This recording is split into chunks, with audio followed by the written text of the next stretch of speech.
Hey everyone, welcome back. In this video, I'll show you how to use split tunneling in Windscribe in 2026. If you want some apps to use the VPN while others use your regular internet connection, this guide will help you set it up step by step. First, open the Windscribe app on your computer or mobile device and sign in to your account. Next, click the settings icon and open the connection or advanced settings section, depending on your device. Now look for the split tunneling option and enable the feature. Next, choose the split tunneling mode. You can either include only selected apps in the VPN or exclude specific apps from using the VPN. Now add the applications you want to include or exclude by selecting them from the list or browsing to their installation location. Next, save your changes and return to the main Windscribe screen.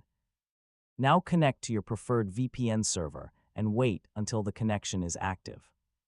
Next, test the selected applications to confirm they are using the correct connection, while other apps continue using the normal internet. If something isn't working as expected, review your split tunneling settings and make any necessary adjustments.